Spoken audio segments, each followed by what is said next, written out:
አጥንቴን ይከስከስ ደሜም ይፍሰስላ ሀገሬን ጭራ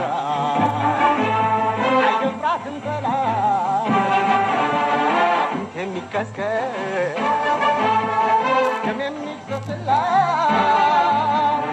ሀገሬን ጭራ አይደፍራትም ጠላት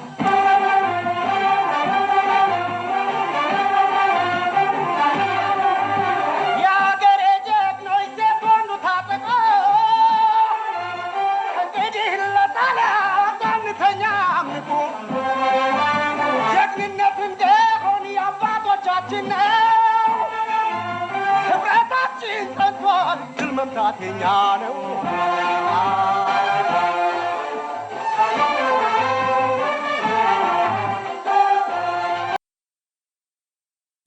አስገራሚ ነው እኔ ቪዲዮውን ከተመለከትኩ በኋላ ቪዲዮ እጄ ላይ ገብቷል አጋራችኋለሁ ወደ በኋላ ላይ የዛሬውን የካቲት 6 ቀን 2018 መርሃ ግብር ይቅርታ መጠየቅ ነው መጀመሪያ ያለብኝ እንድል ነው ያደረገኝ ምን ስላደረገ ነው ይቅርታ የሚለውን ካነሳ እንግዲህ ከአንድ ቀን በፊት ጽንፈኛው ቡድን የደቡብ ጎንደር ዞኗን ታሪካዊቷን ደብረ ታቦርን ተቆጣጠርኩኝ ካለ በኋላ በሚዲያዎች በጣም ብዙ ነገር እያለ ስለነበር ሁለት ነገሮችን አንስቼ ነበር በወቅቱ አንደኛው ነገር ሳትቆጣጠሩት በፊት የናንተ አልነበረም ወይ እዛው ተወልዳችሁ አድጋችሁ አፈርፈይታችሁ የኖራችሁበት ቦታ ነው መጀመሪያ ማንቀማችሁ እናንተ አይደላችሁ በየክፍለ ከተማው በየቀበሌው በምንም በከተማ ውስጥ የነበራችሁ እናንተ አካባቢ እናንተ አልነበረም ወይ ብዬ ከዚህ ጋር እንደው በምሳሌነት ማያያዝ ሞክሬ የነበረው ጉዳይ አንድ አባቱ መኝታ ክፍል ለይቶ የሰራለት ጎረምሳ ሌሊት ላይ ተነስቶ የራሱ መኝታ ክፍል ከውስጥ ቆልፎ ተቆጣጠርኩት እንደማለት ነው የሚል ምሳሌ አንስቼ ነበር አንደኛው ነገር ይሄ ነው በርግጥ ከዚህ ጋር በተያያዘ የሚፈጽሙትና ሲፈጽሙት ነገር ለማንሳት ሞክሬ ነው ነገር ግን ይቅርታን ጠይቅ ያደረገኝ ነገር ሁለት ጉዳዮች ናቸው አንደኛው ጉዳይ አፈርፈይተው ውሃ ተራይተው ያደጉ ልጆች አይደሉም ደብረ ታቦር ከተማን በዛ ደረጃ ያወደሙ ምክንያቱም 27 አጋሰስ ሙሉ ከቲፒኤልኤፍ የተጫነ መሳሪያ ያ ደግሞ ከሻቢያ ደግሞ ከግብጽ ይዞት የመጣው የተቀባበሉት መሆኑን ከተመለከቱ በኋላ ከተገባ በኋላ ደግሞ የተደረገው ነገር ቤት ለቤት እየተዞረ ዝርፊያ እንግዲና ከጣት ላይ ቀለበት መውሰድ ሀብል መውሰድ ብር መቀበል ምን ማለት እጅግ የሚሰቀጥጥ ነገር የጤና ተቋማትን ማውደም ቪዲዮን አሳያችኋለሁ በኋላ የትምህርት ተቋማትን ማውደም አምቡላንሶችን ማውደም የግለሰቦችን ቤቶች ማቃጠል እጅግ የሚዘገንን ነበር ሲደረግ ነው ይሄ ሁላ ነገር ሆኖ በጣም ከሚገርም ይሄንን ውድመት አድርሰው እና የሚጠላቸው በቂም በቀልተኝነት በምክንያት ነው የገቡት ተዋክቶ ምናምን ተቆጣጠር ነው የሚባል ነገር አይደለም የተደረገው የሚጠላቸው ሰዎች እያፈጸመው ብዙ ነገር አድርገው በመላሹ ግን የሆነውን ነገር ስንመለከት ትልቅ የደብረ ታቦር ጉዳይ ጥናት ሊሰራበት የሚገባ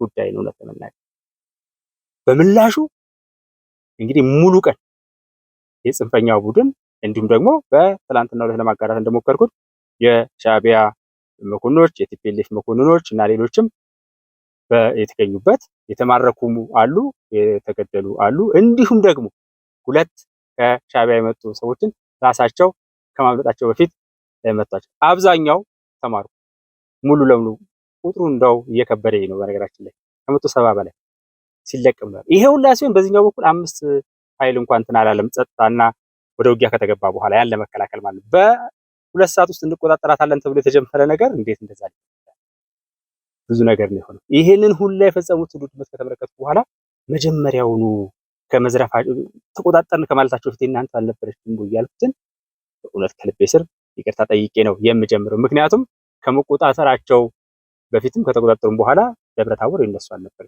ደብረ ታቦር ሻቢያ አይደለች ደብረ ታቦር የቲፒኤልኤፍ አይደለች ደብረ ታቦር የባንዳና የባዕዳን መፈንጫ አይደለም እዛው ተወልዶ ትብት የተቀበረ አፈርፈይቶ ሐረይቶ ያደገ እንኳን ቢሆን ከዘረፋት ካጠፋት ከወደማት ኢየሱስ አይደለች የምታጠፋት ያንተ ልትሆን አትችልም በሚለው ነው መጀመር ፈልገው ክቡራትና ክቡራን የአዲስ ምንጭ ቤተሰቦች እንዴት ብላችኋል የታምስታችኋል በያላችሁበት የከበረ ሰላምታችን ይድረሳችሁ እለቱ የካቲት 6 ቀን 2018 ነው ባጭሩ ነው እንግዲህ መርሃ ግብራችን ዛሬ የምንጋራው። አንደኛ ነገር ከዚህ ሁሉ ነገር ጀርባ ያለው ሻዕቢያ ነው በዋነኛነት ዋናው የነገሮች ማስተላለፊያው ነው።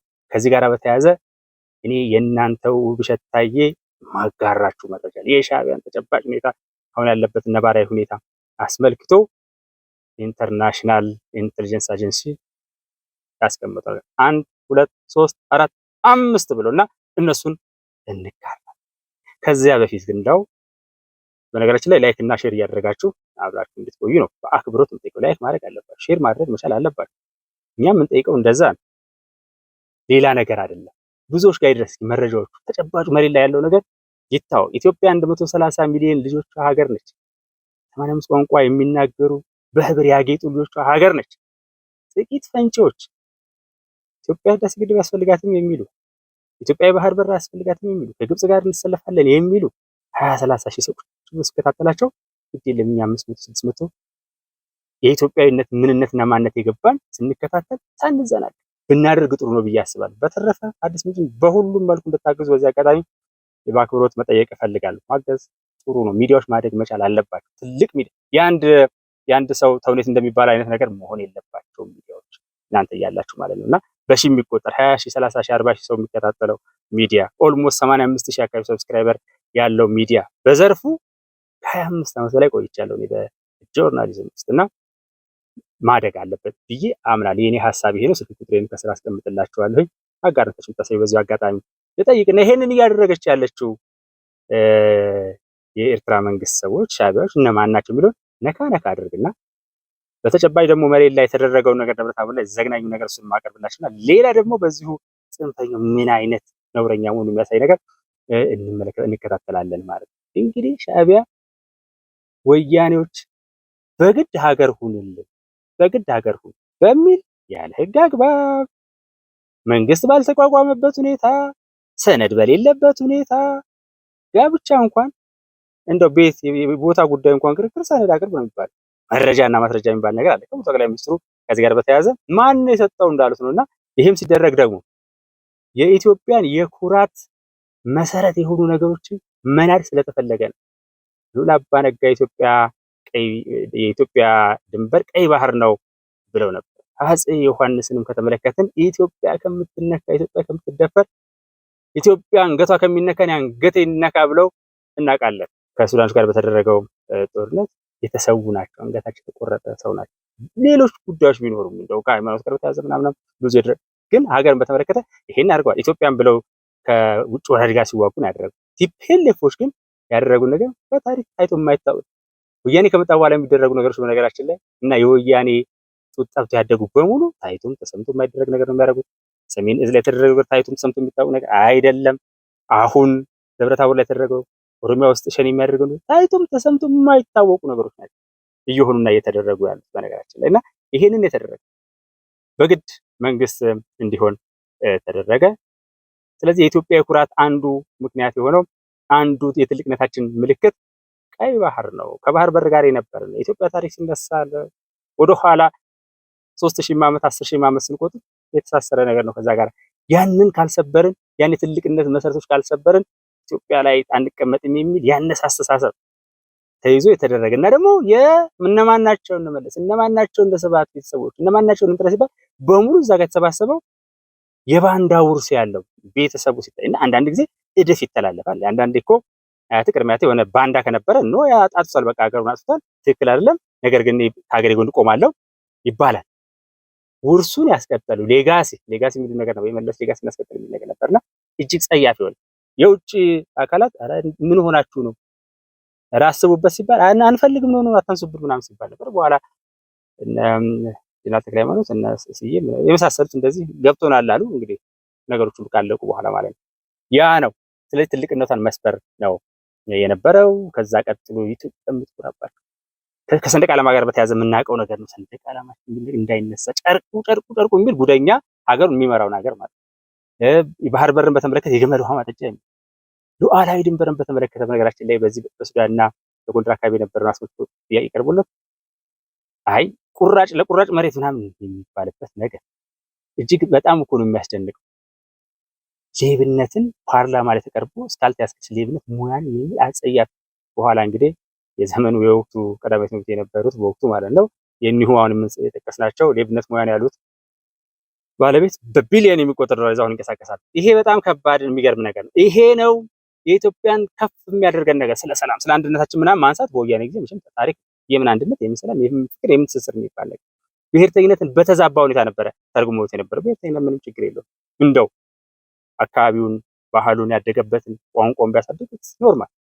ነገር ግን በተዛባ ሁኔታ እሳትና ጭድ ናቸው የሚያስብል አይነት ሁለትን ቋንቋ ተናጋሪዎች ወይም ደግሞ አንዱን ከሌላው ጋር የሚያደርግ በሁሉም ቦታዎች ላይ ፈንጂ የመቅበር ነገር በአማራና በኦሮሚያ በአፋርና በሶማሌ በአፋርና በአማራ በሶማሌና በኦሮሚያ እንዲህ እያለ ስንሄድ በሁሉም ቦታ ፈንጂ ጠምደው ሲያፈነዱ የኖሩ ጉደኞች ናቸውና ይሄንን የተደረገው ለማለት እንደዛ ተደርጎ የተጀመረ ነው።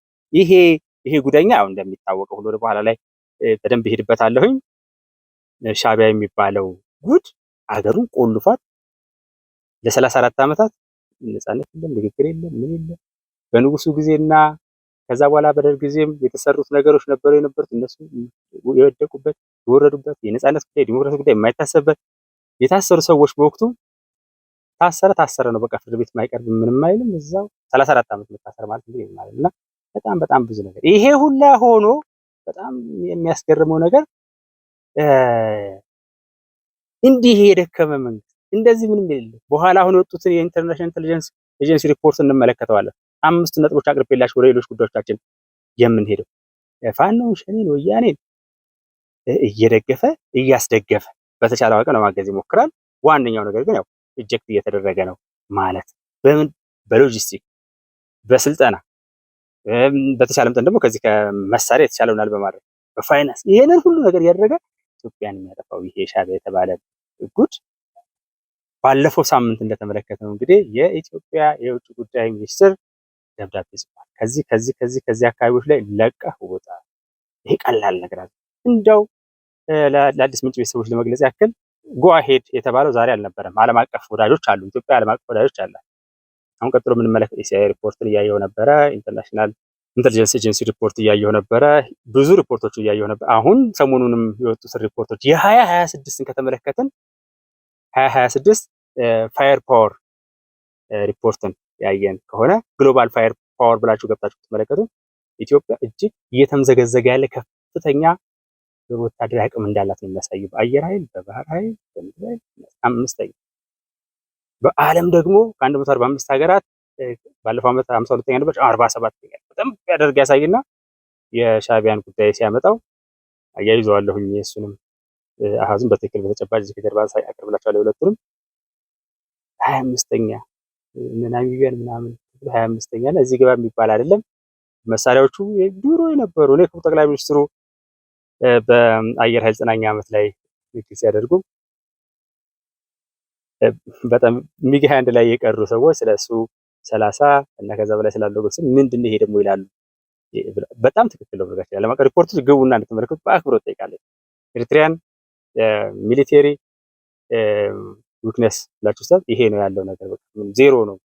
ሁለተኛ በረው ማያውቁም እነሱ ይላልና እናያቸዋለን። ቀጥሎ በምንመለከተው ላይ ይሄ ኢትዮጵያ ድንበር ውስጥ ተገብቶ የተሄደ ኢትዮጵያ ትልቅ ሀገር ነች። ማንም የሚፈነጭባት አይደለችም እና አሁን ግን ነገሮች በራሳችን ጊዜ በእነሱ እቅድ አይደለም የሆነ ውጪ አማካሪዎቻችን እንደሚያደርጉት አይደለም። በእርግጥ ሲያማክሩ ዝም ብለው የሚያማክሩ መሆን ያለበትን ነገር ሳተላይት መረጃ እየሰጡ መሳሪያ ድጋፍ እያደረጉ ይፈለጋል። ይሄ ቀጠናው ላይ በነገራችን ላይ ይሄ ምስራቅ አፍሪካ ቀጠና ላይ ሬድሲ ዞን ላይ ያለውን ነገር ተመለከተ አንዱ ለሁቲ አማጽያን ስልጠና በመስጠት ምን በማለት ሻዕቢያ ሪፖርት ወጥቷል። ይሄንንም ገብቶ ይዛት ብሎ ቼክ ማድረግ የሚቻልበት ነገር ነውና ቦታው አልተፈለገም። እኛም ደግሞ የምንፈልገው ሀቅ አለ። 60 ኪሎ ሜትር ላይ የምናየው የምንመለከተው ነገር አለ። የአሰብ ቀይ ባህር ድምፁ ይሰማናል፣ ሽታውም ይሸተናል። የቀይ ባህር በነገራችን ላይ የአሰብን ኢትዮጵያ እናቶች የኢትዮጵያ አባቶች ናቸው የገነቡት። ምን ያሉት በግድ እንዲሁ በግድ ከሃዲዎች ባንዳና የባንዳ ውርስ ያለባቸው አሳልፈው የሰጡት ነገር ነው የምንመለከተው። አሁን ግን አይ ግድ የለም ጨዋታውን ኢትዮጵያ መሀል ላይ ለማድረግ ይሄ የደቀቀ ያረጀ ያፈጀ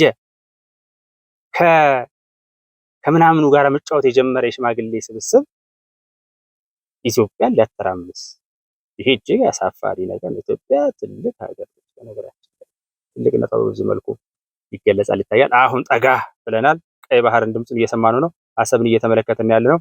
መሆን ያለባቸው ነገሮች ይሆናሉ። ይሄንን ካልኩኝ በኋላ አምስቱን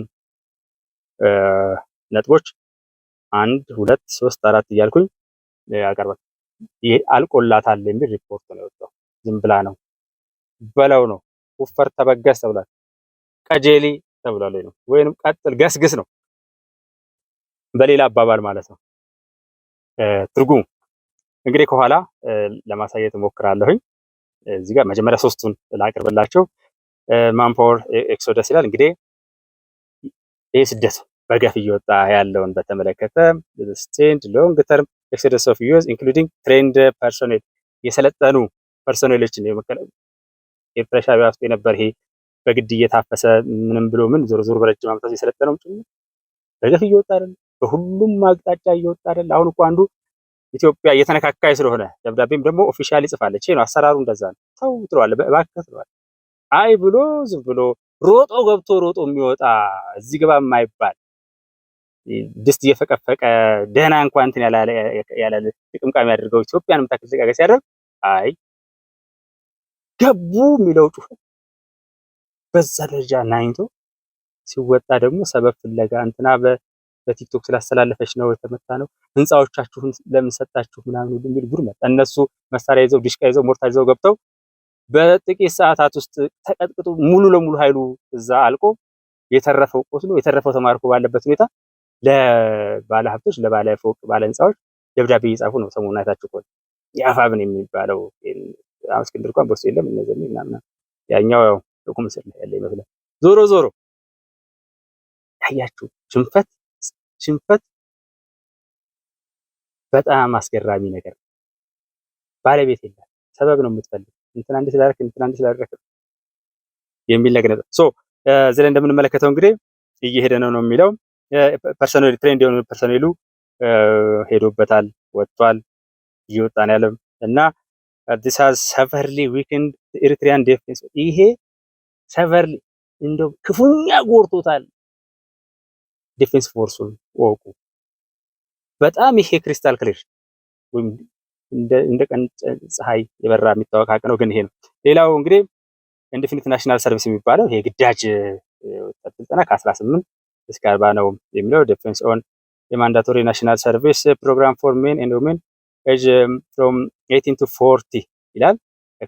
ይሄ ሞራል እና ኢንተርናል ዲስኮንቴንት ደስተኛ ነው በአገር ጉዳይ ላይ ፈጥሯል። ሁለተኛው ይሄ ነው ስለ መከላከያ ነው ያነሳናል። ሶስተኛው የቀረበው ይሄ ዓለም አቀፍ ዩናይትድ ኔሽን ሪፖርት ዋዜማውን ነው እየተከታተልን ያለው። ሶስተኛው ጉዳይ የሜንቴናንስ ኢሹ እና ኤሪትሪያን ኤር ፎርስ ዊኪፒዲያ ፔጅ ሪፖርት that its Russian fighter aircraft are rarely flown due to economic lack of maintenance። ዋው! አንደኛ እነዚህ ሚግ 1 ናቸው የድሮ እኛ በነገራችን ላይ እንዳው የኛ ኢትዮጵያ አየር ኃይል እንግዲህ እንሄዳለን ብዙ ጊዜ አጋራቸዋለሁኝ ብዙ ነገሮችንም ሚግ 1 የሚባሉት አመጣቸው ድሬዳዋም የነበሩት ምናምን እንዲያውስ ምን ይመስላል ለውስጥ ቁጭ ብሎ አምሮን ከአትሞስፌሩ ጋር እንዲለማመዱ እንጂ ይቀርላል።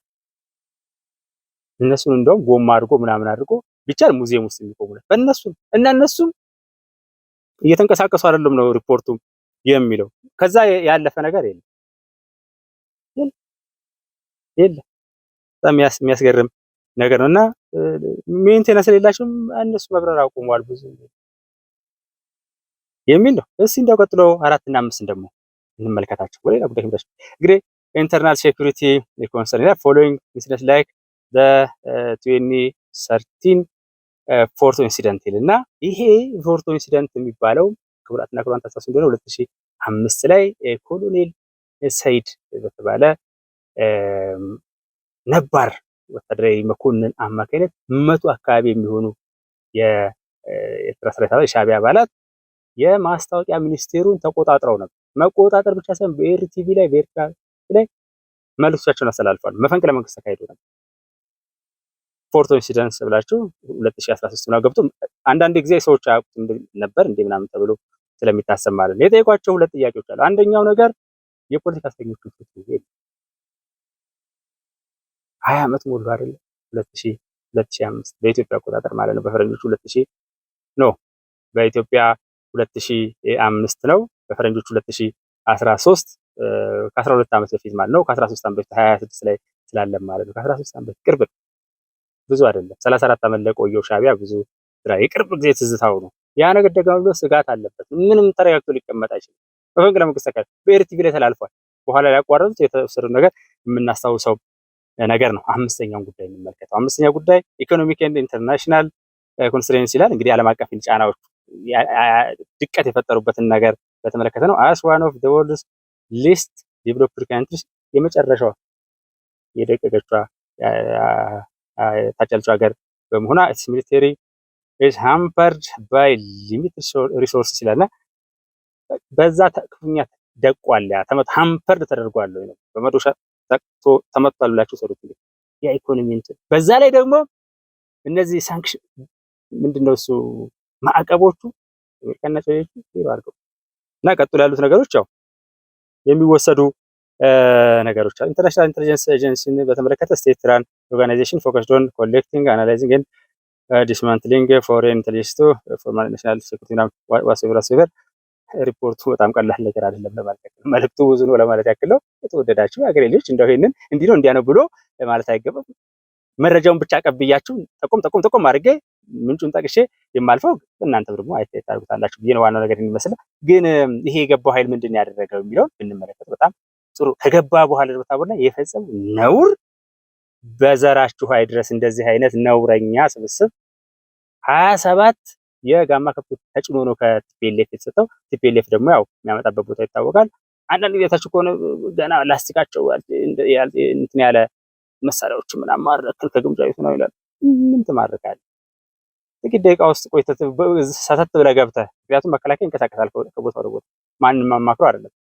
በወቅቱ እኮ መከላከያ ሲንቀሳቀስ ከቦታው መከላከያ ከተማን አንድ ከተማ መጠበቅ አለበት የሚባል ነገር አለ ያለው የክልሉ ፖሊስ አለ የከተማ ሚሊሻው አለ እና ደግሞ አድማ ብተና ወዘተ ይኖራሉ። ያቺን አጋጣሚ በመጠቀም በመኪና ተጭነው ነው የገቡት። ተኩስ ከፈቱ ምናምን አሉ ማለት ነው። ነገር ግን የወረወርኩት አንካሴ ተመልሶ ለራሴ እንደሚባለው ነው የሆነበት። ወይንም ደግሞ ሚጥሚጣውን ዘግነው ጽንፈኛው ቡድን አይን ውስጥ ነው የሞጀረው። ውርደቱ ለቲፒኤልኤፍም ለሻዕቢያ ብቻም ሳይሆን ግን እንደዚሁማ እንዴት እንላቀቃለን? ሻዕቢያ እንደዚህ ያደረገ እየበጠበጠን እያወቀን የ130 ሚሊዮን ልጆቿ ሀገር ኢትዮጵያን ሻዕቢያ የሆኑ ልጆችን ተላላኪ ምናምን አድርጉም አለ የማይደረግ በነገራችን ላይ እንደ ሚዲያ ዝም ብሎ አይደረግም ብለን ብቻ አይደለም የምንሄደው። በቀጣዩ እንቅስቃሴዎች ከአሰብ ሪፖርት ልናደርግ እንችላለን። ይሄንን ቃል ገባላችኋለሁ። ያው እንግዲህ በተለያየ መልኩ በመከላከያ ውስጥ እንደ ዜጋ ያሳለፍናቸው ነገሮች ሊኖሩ ይችላሉ። ግን እንዲሁ ከዳር ቆሞ በለው ፍለጠ ቁረጣ ወደ ውጭ ተውን እንደሚባል አለ። በተጨባጭ በቦታ ማን ነው የሚሞትልኝ ለኔ ለኢትዮጵያ ለሉዓላዊነት? ኢትዮጵያ በእርግጥ እስካሁን ድረስ እያለች ያለችው በሰላማዊና በህጋዊ መንገድ በመነጋገር በዲፕሎማሲ ያጣነው ነገር አለ በህግ አግባብ ያልሆነ እና ይሄንን በዚህ ሁኔታ ዓለም አቀፍ ህጎችም ስላሉ እያለች ያለችው ጦርነት ግን ወደህ የምትገባበት አለ። አንዳንዱ በግዳይ ነፍጦ ይመጣብሃል። ወደህ አይደለም ጦርነት ውስጥ የምትገባው ተገደህ ተጎትተህ ተስበህ ትገባለህ። ተስበህ ስትገባ ግን በራስህ ጊዜ በራስህ እቅድ ነው። ጦርነቱ የሚጀመርበት ቀን ታወቀ ምናምን የሚባለው አይነት ቀልድ እንደዛ አይደለም። ጦርነትማ እንዴት መች እንደሚጀመር እንዲታወቃል። እስከ መጨረሻኛ አንድ ጥይት ላለመተኮስ ነው የምሞክረው። ምክንያቱም የሚያጓጓ እንቅስቃሴ ተጀምሯል።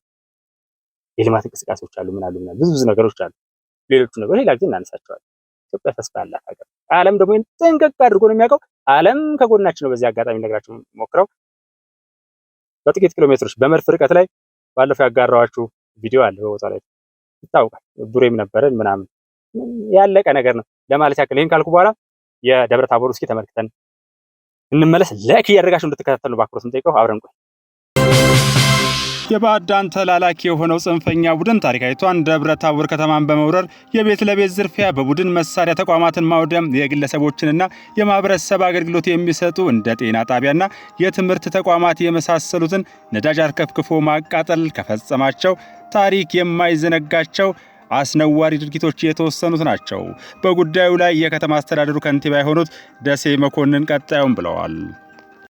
በዲሽቃ በሞርተር በተለያየ የጦር መሳሪያዎች ከተማችን ውስጥ ለማናወጥና ከተማችን ለመያዝ አቅዶ የመጣበት ሁኔታ ነው ያለ። ከመጀመሪያ ይሄ ቡድን ሲመጣ ይሄን ከተማ ያለው የጸጥታ ኃይል የክልሉ የጸጥታ ኃይል ነው። አድማ መከላከልና ፖሊስ፣ ሰላም አስከባሪ እና አመራራችን ነው።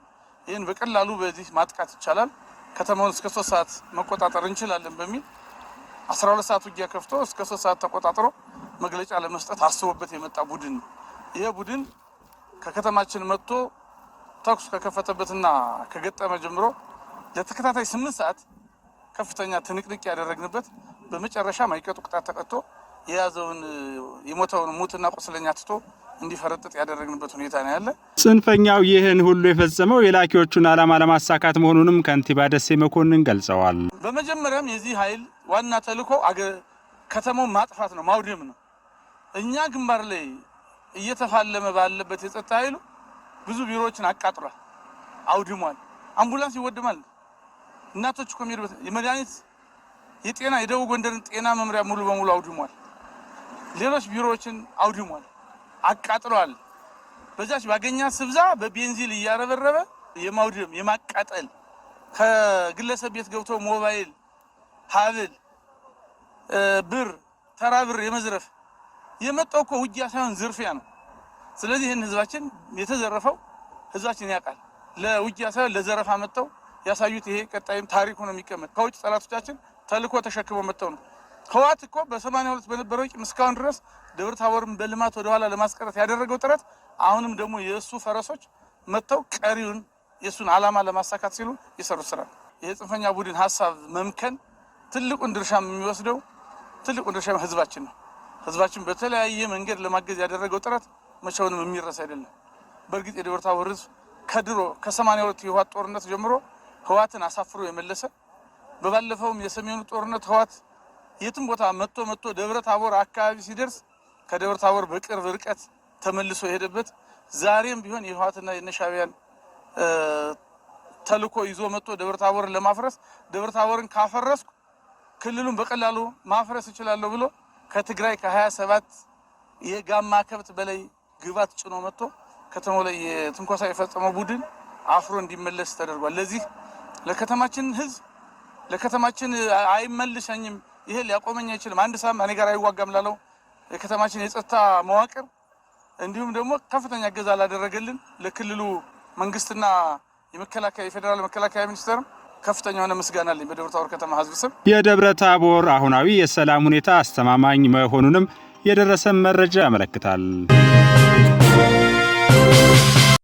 ይሄንን ነው የሚመስለው። እንግዲህ ይሄንን ነው የሚመስለው። ይገርማል፣ ዘይገርም በጣም የሚገርም ነገር ነውና አንቺማ በዛሽው የቅዳሜን ሞት ደሃ ገበያውን እንዳይውልበት አላት ይባላል። ከዚህ ፊት ማስጨዋል በቃ ጨካኝ የነበረች ባላባት ነበረች ይባላል። እና በቃ ሰውን ማሰቃየት ነው። እረፍት የሚባል ነገር ነሳቻቸው። ሰርተውም ብሎ ሊያርፉ ሲሉ አጥርጠር ነው፣ እንጨት ፍለጥ ነው፣ እንደዚህ አድርግ ተንገላት እና ታመመች። በኋላ አሁን ልንገላገል ነው ብለው እያሰቡ እያለን እንግዲህ በዛን ጊዜ ደግሞ እንደሚታወቀው ቅዳሜ ገበያ እንውጣ በሚል ቅዳሜ የሚያርፉበትም ቀን ነው፣ ወዳጆቻቸው የሚያገኙበት ምን የሚሉበትም ቀን ነውና ያቺ ክፉ ሴት ቅዳሜ ቀን እና አንቺማ በዛሽው የቅዳሜን ሞት ገበያ ደሃ ገበያውን እንዳይውልበት አሏት ይባላል። እንደዛ አይነት ነው። በቃ አስቸጋሪ የሆነ ነገር ነው። ለዛ ነው መግቢያ ላይ ይቅርታ ብዬ የጨመርኩት። የእናንተው አልነበረም ወይ ወረር ነው ያዝነው ሳትል በፊት ያልኩት የእነሱማ አይደለም። የራስን ነገርማ የራስን ቤት አታቃጥል። የራስን እናት፣ የራስህን ልጅ፣ የራስህን እህት ከአንገቷ ላይ ሀብል አትወስድም፣ ቀለበት አትወስድም፣ ምን አትልም። የኔ ነው የምትለውን ጤና ጣቢያ ሄደ እናቶች የሚታከሙበትን አታቃጥልም፣ አምቡላንስ አታቃጥልም። ከተማ ውስጥ ያሉ ባጃጆች በሙሉ ተዘርፈዋል። ወጣቶች ለፍተው ጥረው ግራ ያደረጉት። ስለዚህ የእናንተ አይደለም። ባንዳና በአዳን ናቸው ደብረ ታቦር እንደዚህ ያደረጓት። አሁን ሰላሟ ጥሩ ነው። ይሄን ካልኩ በኋላ አንድ ምርቃት ደግሞ ያስፈልጋል። አንድ ምርቃት ማመጣው ምንድነው እንግዲህ በቅርቡ በአማራ ክልል ብሔራዊ ክልላዊ መንግስትና በአፋሕድ መካከል የተደረገው ሰላም ስምምነት ተከትሎ የከፍተኛ አመራሮቹ ገብቷል። እንደሚታወቀው ጉሩር የሚሉ ናቸው እዛ ቀርተው ለመበጥበጥ የሚሞክሩት አሁን የሰሞኑን ጨምሮ ማለት ነው። እንግዲህ ወታደራዊ አዛዡ ኮሎኔል ፋንታሁን ሙሃባ ነው። እሱ መሬት ላይ ያለውን ሀቅ ቁጭ አድርጎት ምን ሲደረግ እንደነበረ አንዳንዴ መሬት ላይ ያለ በቦታው ላይ ያለ ሰው የሚናገር ነገር ማለት ነው። እኛ ብለን የአዲስ ምንጭ ቤተሰቦች በዚህ ጉዳይ ላይ መረጃው ስንቀር እንዲህ ነው እየተደረገ ያለው እናቶች አባቶች ላይ ድረስ የነበረ ልጃገረዶች ላይ ደርስ የነበረ ተቋም ላይ ለማለት በጥቂት ደቂቃዎች ውስጥ ቁጭ አድርጎታል። እሱን ደግሞ ተከታትለን እንመለስ። አጠቃላይ ልማት የሚባል ነገር የለም፣ ትምህርት የለም። ህዝቡ ከቦታ ቦታ እንደፈለገ መንቀሳቀስ አይችልም። የትራንስፖርት ችግር አለ። ራሳችንም ለአማራ ህዝብ ብለን ወጥተና ብለን በየመኪና መንገድ በየ100 እና 200 ሜትር ኬላ እየወጠረ መኪና እንደፈለገ እንዳይንቀሳቀስ ዘረፋው በጣም ልክ ያለፈ ነገር ነው የነበረው። ስለዚህ እኔ እንዳውም ባለፈው በነበረው የህወሓትም ዘመቻም የፋኖም ትግልም ሆኖ አጠቃላይ በአማራ ህዝብ ላይ በፖለቲካውም ሆነ በኢኮኖሚ አጠቃላይ በልማቱ በደንብ ቢጠና ከ100 ዓመት ያላነሰ ወደ ኋላ መልሰናል ብዬ ነው የማምነው እና ከጉዳት በስተቀር ህዝቡ ያገኘው ጥቅም የለም። በጦርነቱም ብዙ እናቶች ብዙ አባቶች ተጎድተዋል። ብዙ ሀብት ንብረት ወድሟል። ቤተክርስቲያን፣ መስጊዶች፣ ጤና ጣቢያዎች በከባድ ብረትም በቀላል ብረትም ብዙ ጉዳት ደርሷል። ስለዚህ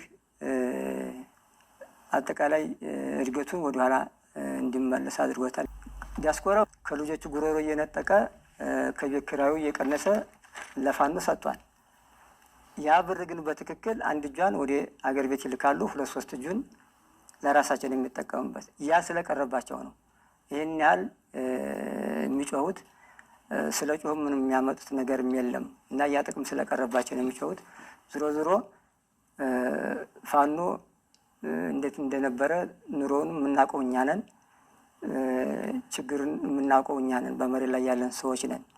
እነኚህ ኃይሎች ምንድን ነው ያው ህወሓትም ሆነ ሻዕቢያ፣ ግብፅም የኢትዮጵያ ታሪካዊ ጠላት ናቸው።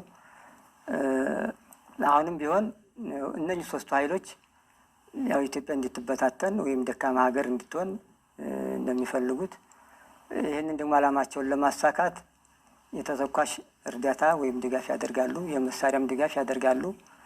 የፋይናንስም የሎጂስቲክም ድጋፍ ያደርጋሉ። በሀሳብም ድጋፍ ያደርጋሉ። ይህን ሁሉ ያደርጋሉ። ይህን ደግሞ የሚቀበል ኃይል አለ። የእነሱን ዓላማ ተቀብሎ የሚፈጽም የሚያስፈጽም ደግሞ ዝህ አለ። ስለዚህ ማንኛውንም እርዳታ ድጋፍ ያደርጋሉ። ስልጠናም ሁሉ ይሰጣሉ። ወደ ትግራይም ወደ ኤርትራም እየወሰዱ የተለያየ የሙያ ስልጠናም ይሰጣሉ እና በዚህ መልክ የሚገለጽ ማንኛውንም ድጋፍ እርዳታ ሁሉ ያደርጋሉ። በወታደራዊ ይሁን በፖለቲካዊ ይሁን የማማከር ስራም ሁሉ ይሰራሉ። ከመንግስት ጋር ቅሬታ ሊኖር ይችላል። ህዝብን መጥላት አገርን መጥላት ደግሞ ሌላ ነገር ነው።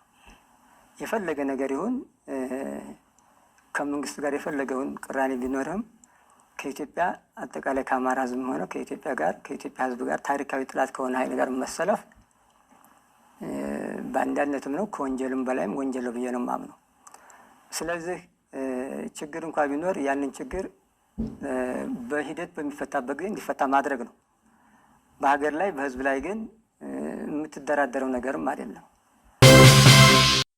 ማን ይናገር የነበረ ማን ያፍራ የቀበረ እንደሚባለው ነው እንግዲህ ኮሎኔል ፋንታው ሟባ እንግዲህ ረጅም ጊዜ የስሩ ዘመንም ወዳጅ 9 ዓመት ታስሯል። በነገራችን ላይ ከ2001 ላይ ይሄ መፈንቅለ መንግስት ምናምን አድርጉ ምናምን በሚል ወያኔ ስራቸው የነበረ አብረን ነበር እና በደንብ የማውቀው ሰው ነው። ትክክል ብሎ ባመነበት መንገድ ነው ሄደው ነገሮችን ሲፈትሻቸው ምናምን ሲል ግን መመለስ እንዳለባቸው አቋም ይዘው የተመለሱ ህሊና አንዳንድ ህሊና ቆም ብለህ ታስባለህ። አንዳንዱ ደግሞ ኢጎ ውስጥ ያለ የታወረ የታመመ አለ። አንዳንዱ እኮ ጸበል የሚያስፈልገው እኮ ነው ጫካ ገብቶ መሪ ልሁን ምናምን ህክምና የሚያስፈልገው የአእምሮ ህክምና የሚባል አንዳንድ ሰዎች ፀሐይ በእነሱ ዙሪያ የምትዞር ይመስላል። ያለነሱ እኔ እኮ እንዲሆንኩ በቃ እኔ ብቃወመው ይሄ መንግስት አንድ ቀን አያድርም ያለኝ አንድ ሰው አለ። አንድ አፍሪካን በቃ እኔ አይሆን ምናምን ካሉ በቃ የሚቀጥለው ቀን ተሳል ብዬ ነው ማምነው ምናምን የሚለው አይነት ሰዎች ሁሉ አሉና ሀገር እንደዛ አለ። ሀገር የያን ትንሽ ግራም ነው የምንጥረው ሁላችንም እንጂ ኮሌክቲቭ ነው ሁሉም ነገር። የሚመሩ ሰዎች ከዛ ውስጥ ይወጣሉ። ለጥፋት የሚመሩት ያጠፋሉ። የበጎ ነገር የሚመሩት ደግሞ ወጥተው ይመራሉ። ያ ነው የሚሆነው ነገር ለማለት ያክል። ክቡራትና ክቡራት ለነበረ ቆይታ በጣም ከልብ ነው የማመሰግነው። ኑሩልኝ፣ ክበሩልኝ። ሰላም ለኢትዮጵያ፣ ሰላም ለኢትዮጵያውያን፣ ሰላም ለመላ የሰው ዘር በሙሉ ሰላም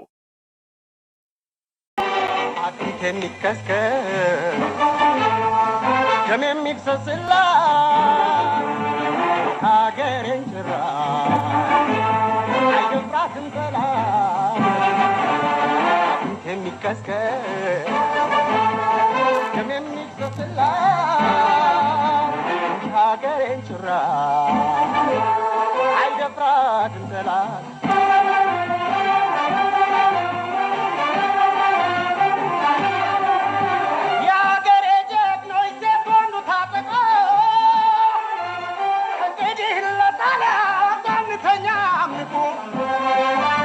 ጀግንነት እንደሆን የአባቶቻችን ነው ህብረታችን ጸንቷል ድል መምታት የኛ ነው